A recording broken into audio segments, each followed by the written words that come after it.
All right, Dale Little here with Rescue American Ministries in Cesnădea, Romania, and I'm trying some different things with sound here. Um, and in front of me, you can't see it all.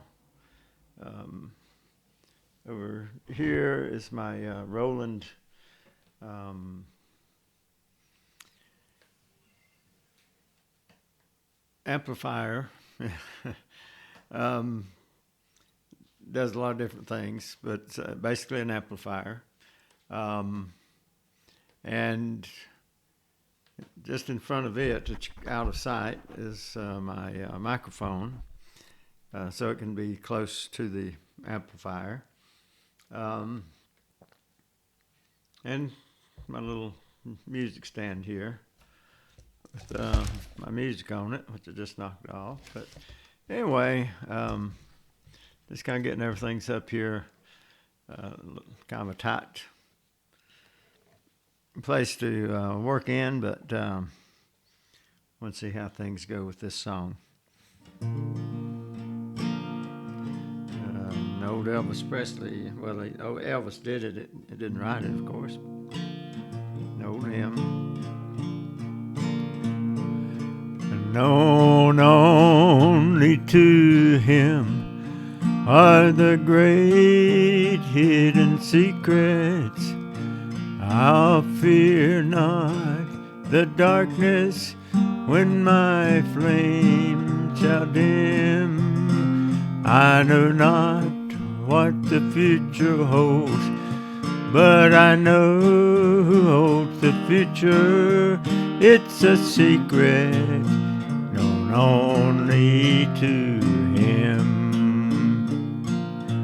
In this world of fear and doubt, on my knees I ask the question, why a lonely heavy cross I must bear?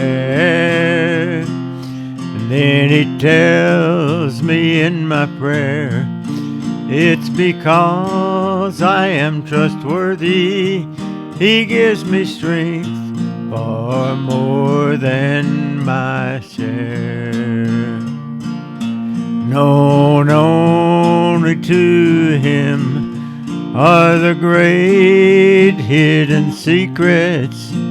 I fear not the darkness when my flame shall dim. I know not what the future holds, but I know who holds the future.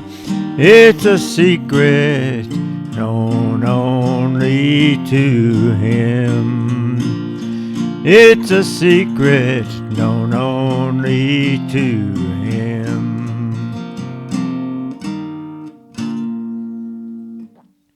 I just want to take a couple minutes and talk about this one line in the song there. In the chorus, or I guess the chorus, or it'd be the second verse. I'm not sure how you call this song. But it says, then He tells me in my prayer, it's because I am trustworthy.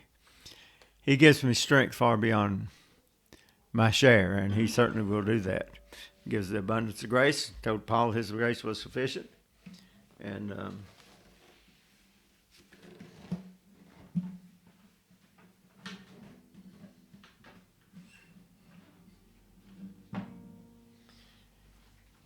but it tells me also there that it's not for everybody. Some people suffer through their life, it seems like, from birth. May be born blind, may be born with other defects that they have to go through life with. And then you've got these others that go through life putting a guilt trip on them because they say, well, if you just had faith, you wouldn't be sick. And let me just say, according to this, and let me go ahead and read a verse here. 2 Thessalonians 1, 4 and 5. So that we ourselves glory in you in the churches of God for your patience and faith in all your persecutions and tribulations that you endure, which is a manifest token of the righteous judgment of God that ye may be counted worthy of the kingdom of God, for which ye also suffer. Now, we're not really worthy. You say, well, it just said right there that we were counted worthy. Yeah, counted. That's an accounting term. It could also be used as a legal term in some sense, in that if you went to court, the judge could say, okay, you've been proven guilty. You've been proven guilty of what you've been accused of, but we're going to count you as being innocent. That's the same way God does with us, every one of us. And I know I've been working a little bit and got a little bit on my, I guess, off the wall on my shoulder here. But I hope that don't bother you. If it does, then you've got real problems.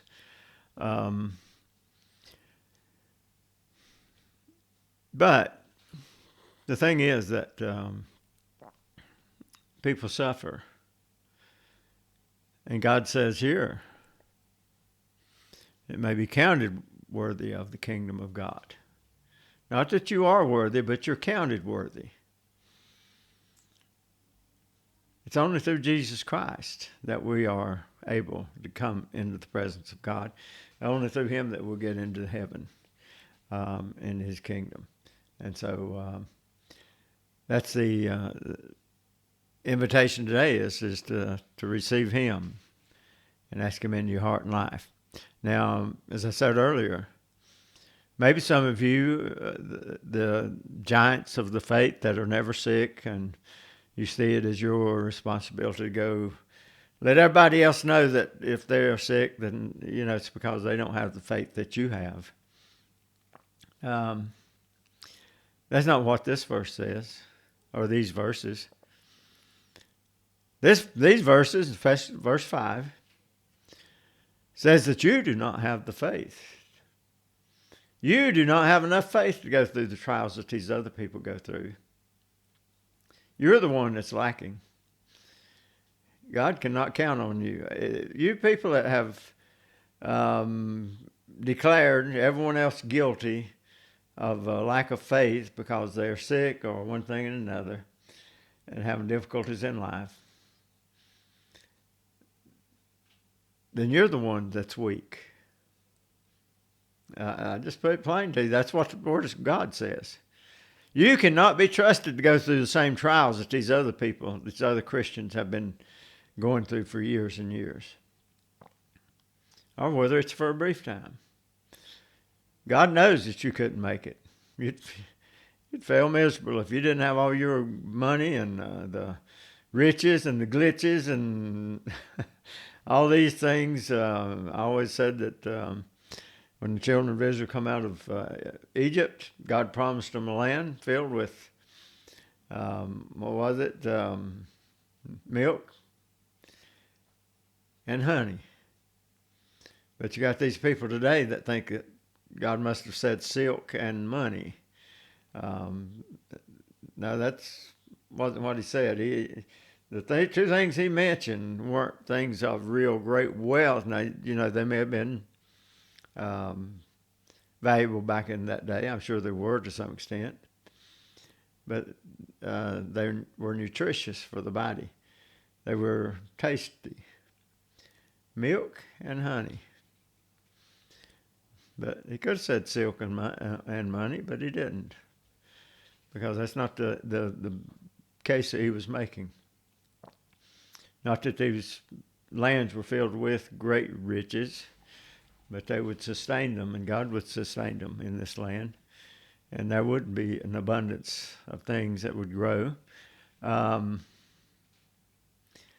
so they were not, though, that they would come in there and just all of a sudden be filthy rich, going to go into the, find the Ark of the Covenant. Still with them at the time, but later on that they wouldn't go in there and find the Ark of the Covenant somewhere with all this gold and riches and everything else all around. this wasn't going to happen. It's not going to happen. And God's chosen different paths. And like I say, I'll close this. Just want to make a couple comments on it. If you're sick, if you have physical problems of some kind, other kind of problems, and you wonder why, well, the first thing I always do is, I try to, at least, is search my own heart, first of all, to make sure that it's not me. To make sure there's not something in my life that God's trying to get my attention or bring my attention to. Maybe I just haven't been paying attention to Him.